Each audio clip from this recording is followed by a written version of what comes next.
Joseph Stalin stands as one of the most evil people to have ever lived. Not because he was particularly malevolent or he had uniquely evil thoughts or ideas, but because he was smart enough to spread that malevolence to millions of people. But more on that in a moment. Hello friends, my name is Michael McCauley. You're listening to Biocast Addendum, and in this episode, we're going to be doing a brief overview of the life of Joseph Stalin.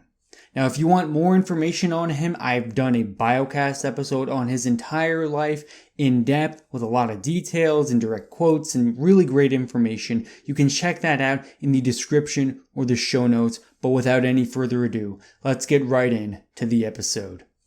So Stalin was born in Gori, Georgia in 1878, which was then a part of the Russian Empire.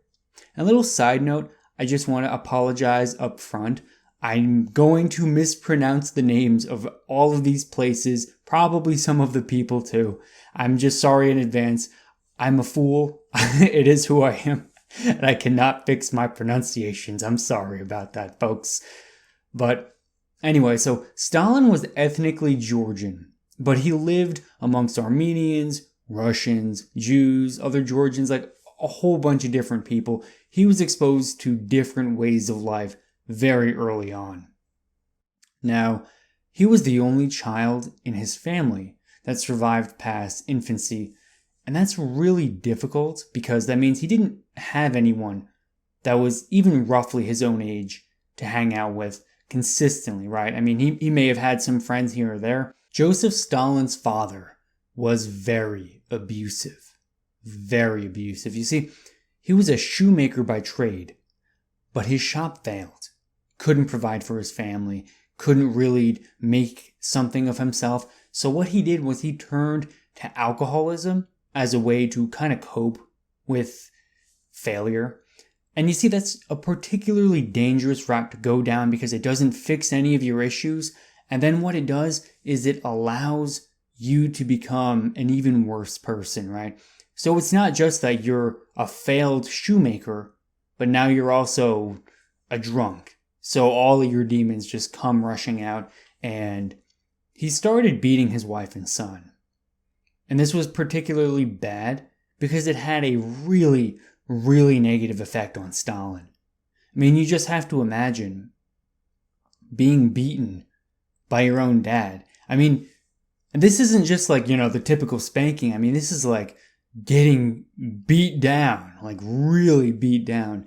And there's a lot of literature on the psychology of Stalin, and a lot of people attribute his horrible personality and his horrible life to this. Like, it all goes back to being beaten and abused as a child, because what it does is it changes the way your brain develops. And it's just really rough to recover from that, because it's not like there's something that you can do to fix it later on. Like, you're beaten as a kid, it's like that never goes away. Never goes away. It really plays a drastic role in who you are going forward. And again, you can't change it. Now, thankfully, his father eventually moved away, leaving Stalin alone with his mother. So the abuse didn't go on forever, but it went on long enough to have a really negative impact. And even now it's like, well, we're just not getting beaten anymore. We're still like, the typical single mom with, the one kid. It's like, I mean, that's a rough situation to be in. Now, he excelled in school, but he regularly got into fights.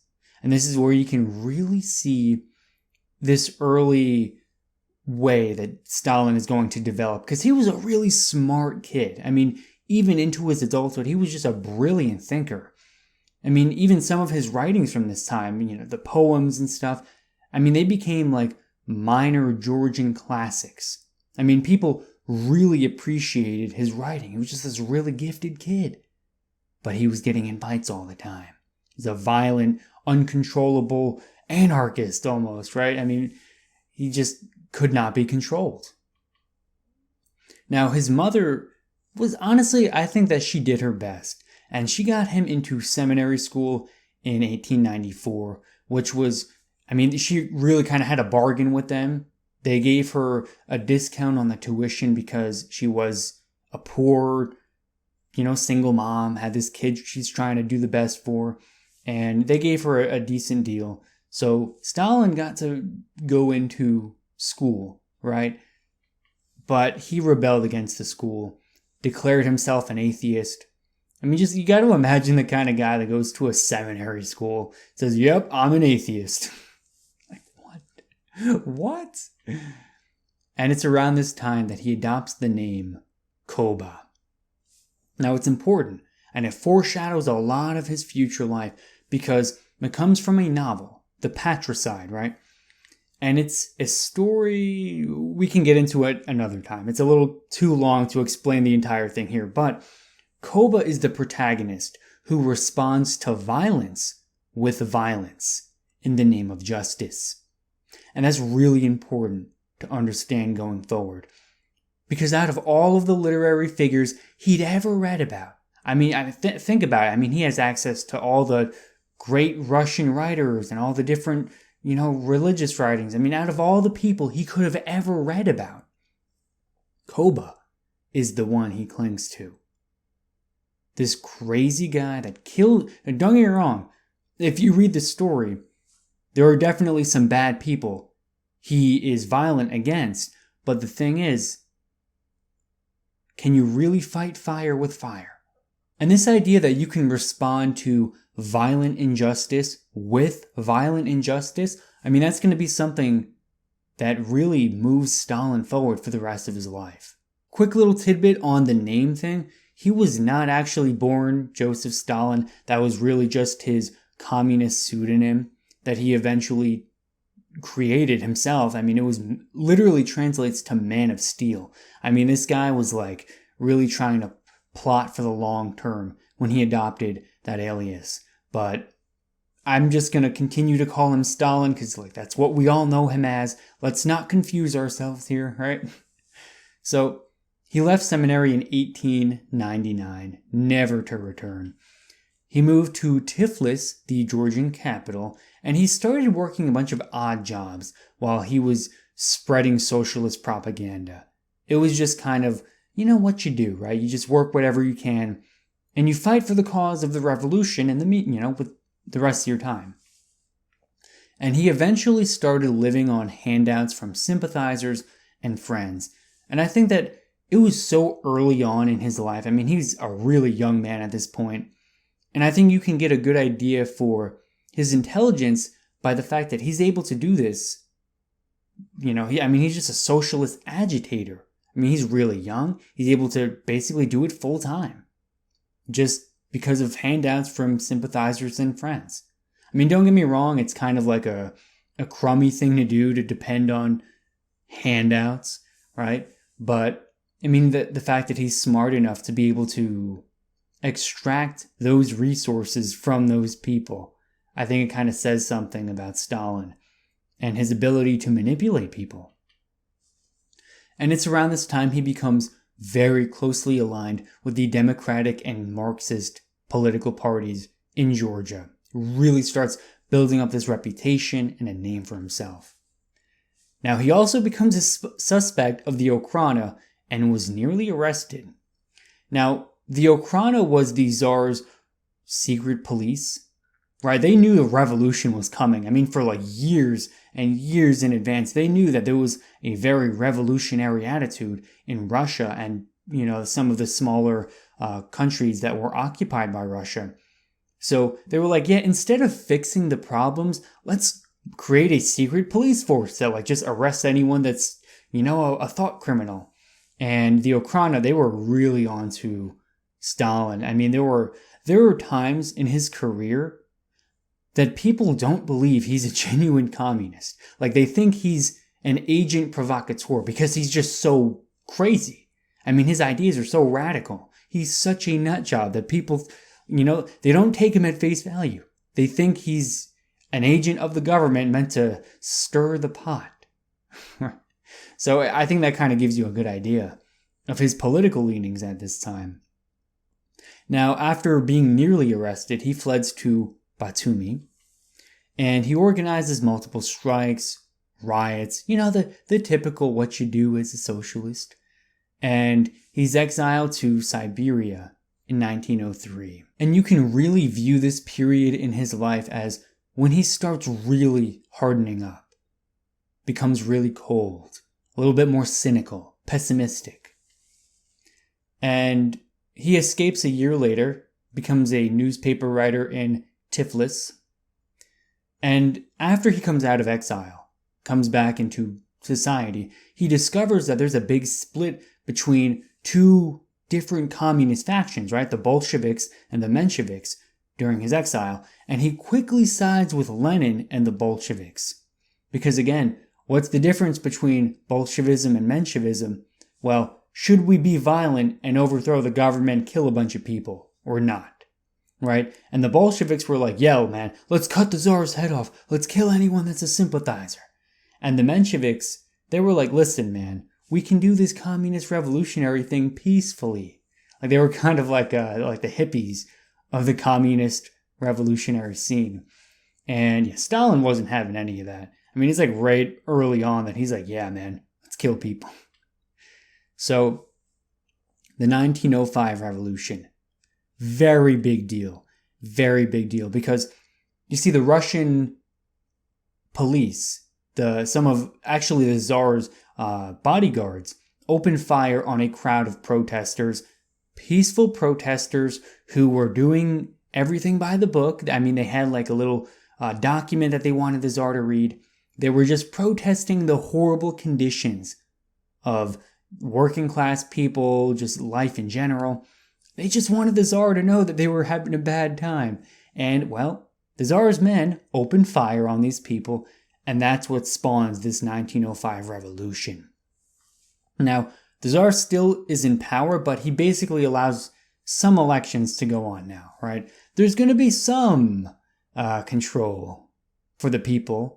I'm not going to have 100% control. I might give you guys like 20%, right? We'll do it 80-20. It's kind of the split now.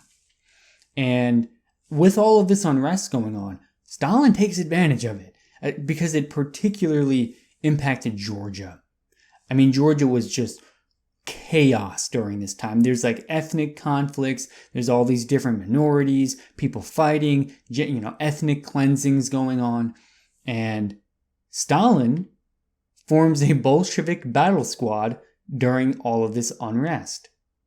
So you see someone with, some really politically extreme leanings, a proclivity toward violence and malevolence, and then you throw intelligence on top of that. And while he sees this unrest, he's like, listen, man, there's no rules anymore. I can just kill people, steal stuff, and that's pretty much what he does. And so he just steals a bunch of supplies and goods from businesses, from individuals, anywhere he can get it. I mean, he even kidnaps children of wealthy people to ransom them. Now, I think this really underlines the ideological doublethink that's going on inside Stalin's brain, because you have someone that is, on the one hand, against capitalist exploitation, against commerce in general, right? And because he would look at a voluntary transaction between two individuals, a wealth-generating process, and he would say, listen, man, that's theft. If you are making a profit, that's theft. But you see what's not theft? Stealing someone's children and ransoming them. See, that's not theft, because, listen, man, I'm doing it for the cause of the revolution. So I think events like this really give you a good indication of how hypocritical someone like Stalin can be. And, oh boy, I don't think you can find a bigger hypocrite than Stalin. So he gets married in 1906, has a son the next year. And by this point, he's like an established Bolshevik in Georgia. Like he's kind of like the top dog. But his wife dies in 1907 of typhus. And a lot of people say that there was so much tragedy and chaos in his life up to this point that this happened and he's gone. Like he's over. He's just over life. And he was just deeply affected by this. I mean, I think that he really had a deep affection and compassion for this woman, and she dies, and he's like, well, there goes my last hope of joy. I actually think he wrote something about that, like his last ounce of humanity or happiness left his body the second that his wife died. So, yeah, he's just chaos at this point. And of course, like the typical great father, he leaves his son with her family. Doesn't really play any role in his life going forward. And after this point, he does marry again, but he has affairs. He basically has sex with anyone that says yes. Now, the inter-revolutionary period between 1905 and 1917 is particularly rough for Stalin because he gets arrested in 1908 and he's just in and out of this prison system, going to exile, Siberia, just all of this horrible stuff going on. He even escapes quite a few times.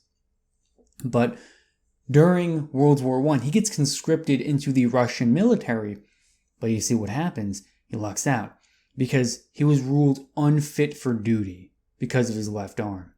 Now, he was actually hit, I think it was by like a horse carriage. He had his left arm hit by something like that, and it never quite developed properly after that. So he just kind of lucks out, never has to actually fight in the military. Now, the USSR's creation was such a big deal. He even participated in the 1917 February Revolution, where just, again, complete upheaval of the existing system was going on. So the Tsar abdicates and Russia becomes a de facto republic. Because the 1905 revolution gave the people some power, but this 1917 revolution, this is now where the Tsar is gone now, and all of the power rests with the people. Or, right, really with the people that do end up taking power, these Bolsheviks. But that's good news for Stalin, because guess what? He's a leading figure in Bolshevism. The establishment of the USSR was like such a victory in so many different ways, but Lenin dies so early on. And there's not a lot of people that can feasibly replace him.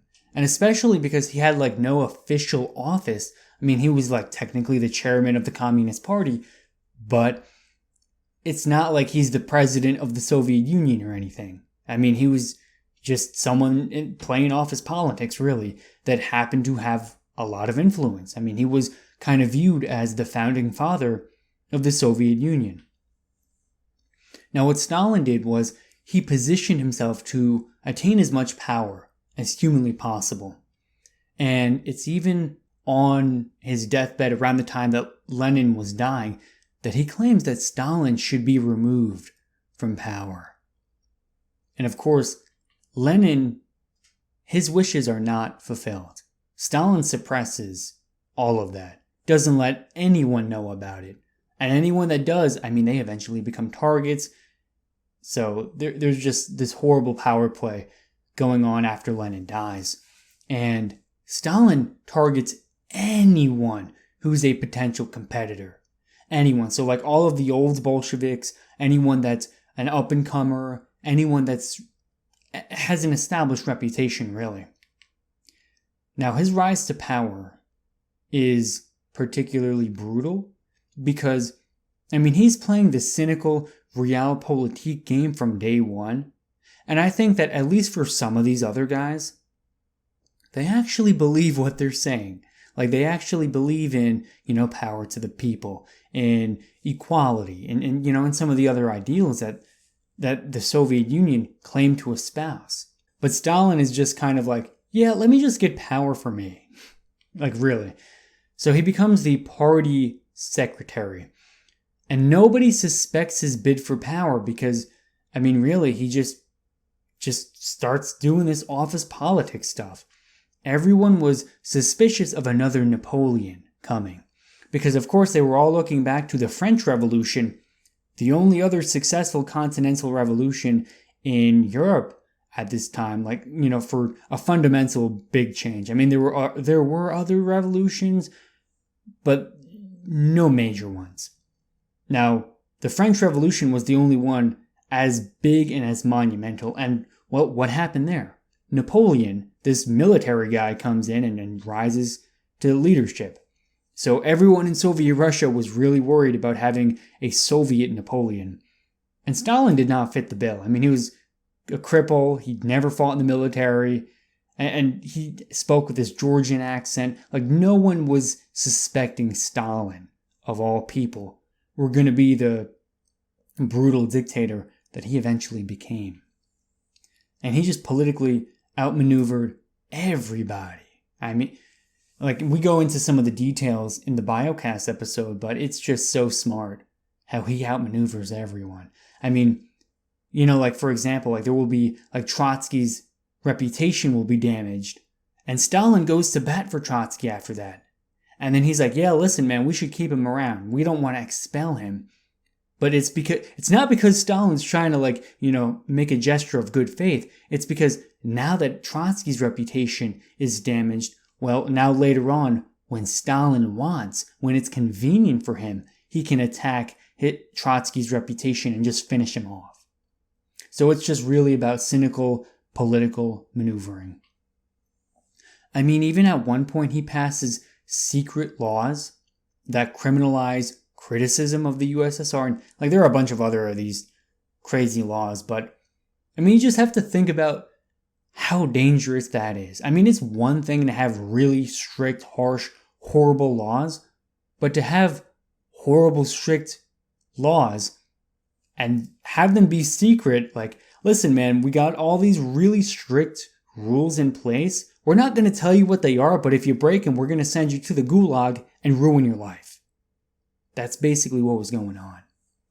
And it was only Stalin and a couple of leading politicians in the Politburo that ever knew of their existence. So it's like, well, if you're not part of the government, let's hope that you don't say anything bad about the government, because oh boy, they're coming down on you if you do.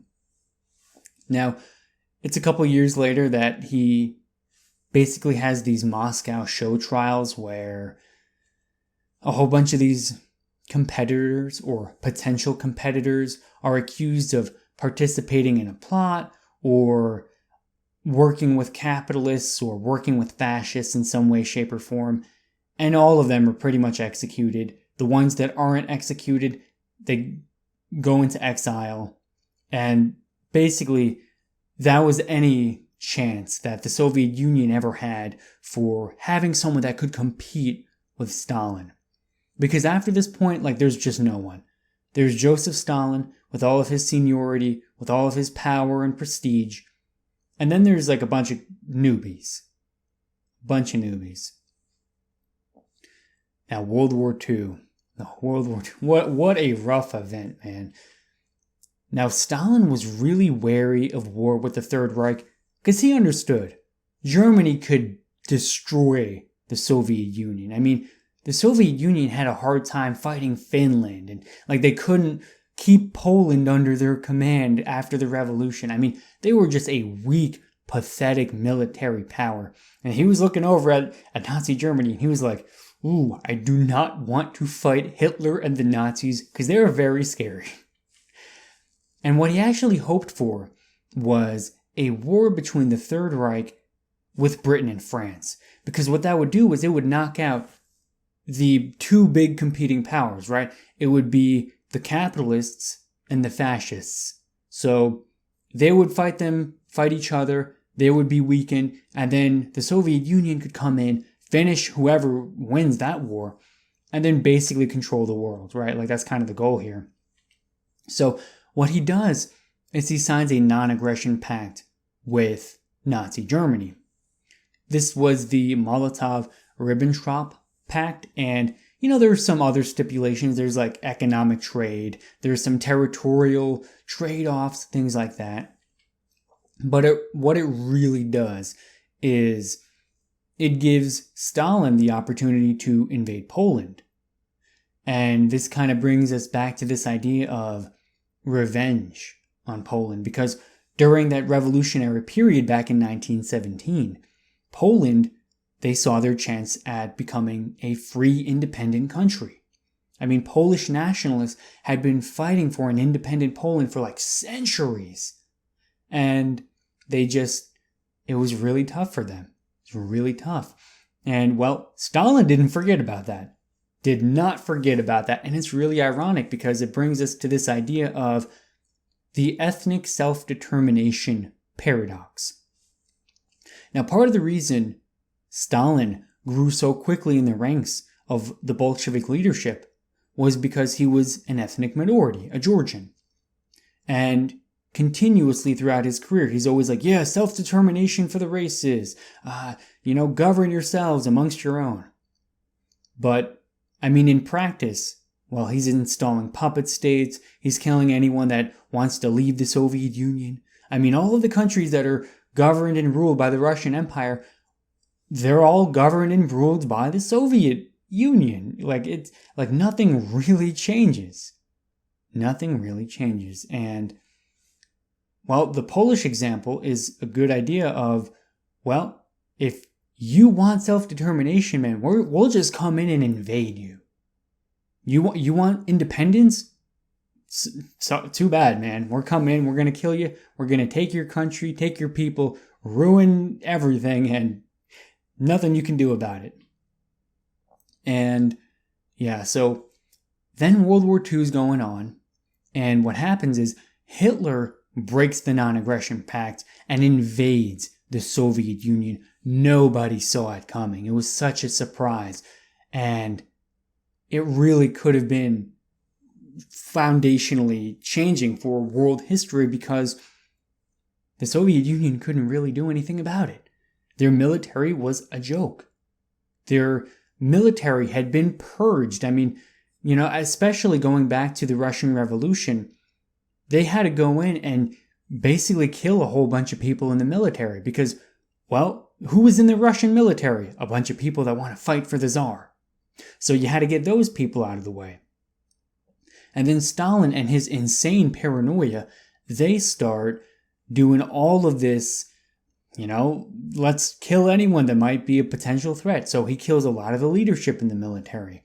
So a lot of the people that are the officers in the Red Army going into this World War II period, these people are inexperienced, they're kind of newbies, probably shouldn't have gotten the job, but all of the people who deserved the job were killed or gulagged, so oh well. And Hitler invades, Stalin has a mental breakdown. I mean, the dude goes into hiding. And he basically conscripts everyone. The idea is that let's just get everyone to fight in the Red Army and, well, we'll turn the tide on Nazi Germany and we'll win the war. I mean, we're talking old men, women, children, anyone that can fight, that is able-bodied enough to fight, is gonna fight. Of course, not Stalin himself, you see. That would be different. But, yeah, so the purges, they wreaked havoc on the Red Army. And there's kind of this stereotype about Russia being poorly prepared, poorly trained, just a poorly thought out military in general. And this is just amplified by Stalin's policies. They're sending people into war without shoes, sometimes without a gun. Like, listen, man, just pick up the guy's gun that dies in front of you, and that's what you'll use. Stuff like that literally went on. And then the problem with the Soviet Union's policies was questioning the government's decisions. Like, that got you killed. I mean, that got you shot in the back of the head when you were sleeping. And the military, by extension of being part of the government, like that kind of encompassed the military too. So if you had an incompetent officer, no clue what he's doing, and he tells you to march over this river, and you can see this is going to be a bad idea because you're going to get shot the second you go in that water. Well, oh well, you question those commands, that's going to get you killed. You do the commands, that's going to get you killed. And you can really see why there were so many people in the Red Army that were just rebellious, that were traitors. There were a whole bunch of them that ended up siding with Nazi Germany. I mean, there was like a whole slew of former Soviet citizens that are fighting for Nazi Germany. I mean, just imagine the horrible, atrocious Nazi Germany. I mean, the Holocaust and the genocides. I mean, they're like literally killing people in Soviet occupied territory or in Russian territory, and there are people that are defecting to them. I mean, how bad do you have to be as a government to drive people to side with Hitler? It's just like, I think it gives you a good idea of how horrible Stalin and his policies really were. And of course, after they turn the tide in World War II, he excuses war crimes. Like, people are letting him know, like, listen, man, the Red Army's like, doing horrible stuff to innocent civilians. Like, we won't go into the details. Pretty graphic, but there's just horrible stuff going on. And Stalin finds out about it, and they tell him multiple times. And he's like, well, yeah, oh well. I mean, they're just German citizens. Who cares, right? So it's just horrible stuff. Horrible stuff. Now, with the end of World War II, it really paves the way for Stalin to maintain control over a big chunk of the world. I mean, think about it, right? We're talking pretty much all of Eastern Europe. I mean, at least up to like halfway into Germany. I mean, Eastern Germany now. And then anything east of that, controlled by the Soviets. And he does what he can to establish a bunch of Soviet puppet states. Again, so much for ethnic self-determination. And he Sovietizes Eastern Europe. Now, this is despite all of the promises that he made to Churchill and the Western allies, because, they were really worried about him establishing communism and ruining Eastern Europe. And, well, he did it anyway, because YOLO. And he spreads a lot of communism in Asia. He was a big supporter of the revolution in China and in other smaller Asian countries. And it's around this time that he just really doubled down on authoritarianism. I mean, things were bad before World War II. I mean, even during, they were just really tough. But he just makes things worse. The propaganda ramps up. The persecution of any dissident voices ramps up. I mean, just all this horrible stuff. And people that would otherwise be sympathizers are like, oh my God, this is horrible. This is the worst thing ever. Like, what? And it's just so bad. And of course, the ultimate irony of the whole thing is that he's living in decadent luxury. The people are starving. There's not even enough food to feed people. There are famines going on all over, like Eastern Europe and Russia, even into Asia now. All of these famines, all of this horror and chaos, tragedy. And Stalin's living in luxury. And he had this particularly bad health. And it's kind of funny too, because, I mean, there's one doctor that tells him to retire. He's like, listen, man, you have some really bad health problems. You're probably going to die if you don't stop. You need to retire. Stalin sends him to the gulag. I mean, what? He was suspecting this guy of being like a capitalist infiltrator or sympathizer or something. And it's just like, well, tell me what I don't want to hear. That gets you in the gulag. And, I mean, people joke about it. I mean, there are a bunch of memes about it. But really, I mean, this is how bad it was. This is like the reality of Joseph Stalin's life, his government. And then he dies in 1953. And it's almost a little funny, too, because Stalin's leadership was so bad that after his death, a whole bunch of Soviet politicians, like, they all get together and they're like, all right, how do we make sure this doesn't happen again?